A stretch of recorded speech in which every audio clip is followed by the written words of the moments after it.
हाल ही में हमारे prime minister जी एक मिडिल ईस्ट कंट्री से अवार्ड ले रहे हैं। एक मुस्लिम कंट्री कुवैत से वो अवार्ड ले रहे हैं। अच्छी बात है, ये हम लोग के लिए, पूरे देश के लिए एक प्राउड फील करने की मूवमेंट है। मुझे लगता है कि हम लोग के लिए बहुत अच्छी बात है कि एक दूसरे कंट्री से हम अवार्ड ले रहे हैं, ये बहुत अच्छी बात है।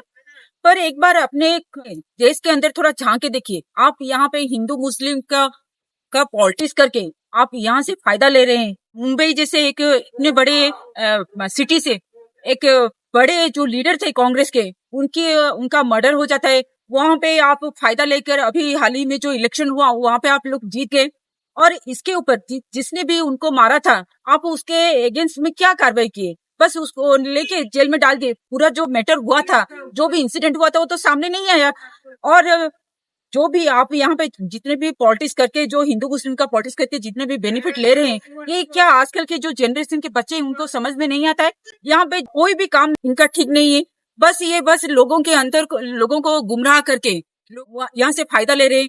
जो भी इलेक्शन है यहाँ पे हो रहा है, जो भी हम लोग के कंट्री में जो भी गवर्नमेंट ऑर्गेनाइजेशन है, सब कुछ वो प्राइवेटाइजेशन कर दे।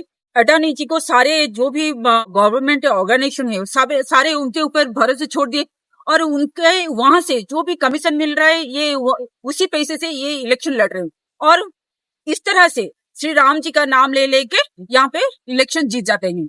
और मुझे ये एक बात एक्चुअली में ठीक भी नहीं लग रहा है, समझ में भी नहीं आता है कि इस तरह का जो इलेक्शन वो कैसे जीत जाते हैं। क्या इसके ऊपर कोई कार्रवाई होता है? क्या लोगों के अंदर इतना भी सेंस इतना भी नहीं आता है कि वो डिमांड करे कि उनके खिलाफ कोई भी कार्रवाई करे? ऐसे कैसे हो जाता है? हम लोगों के अंदर तो इस तरह से भाव नहीं है कि हम हिंदू मुस्लिम करके झगड़ा करें, या तो इस तरह से पॉलिटिक्स करके ये कैसे जीत जाते हैं। तो मैं जरूर सारे लोगों से दरखास्त करूंगी कि आप हम लोग सब एक होके इनके खिलाफ कार्रवाई करने के लिए डिमांड करें। और जो रिसेंटली जो पार्लियामेंट में भी जो इंसिडेंट हुआ, मुझे लगता है उसके ऊपर भी ठीक से एक कार्रवाई करना चाहिए, ताकि एक क्लियर फिगर सबके सामने आए। जो राहुल गांधी जी के ऊपर ये लोग इल्जाम भी लगा रहे थे कि वो प्रताप षडंगी जी को धक्का दे दिया, तो मैं सोच रही हूँ कि एक उसके ऊपर एक निष्पक्ष जांच भी हो, ताकि ये सारी चीज ना लोगों के सामने आ जाए। और इस तरह का जो मैं लास्ट वीडियो में भी मैं आप लोगों को ये बता रही थी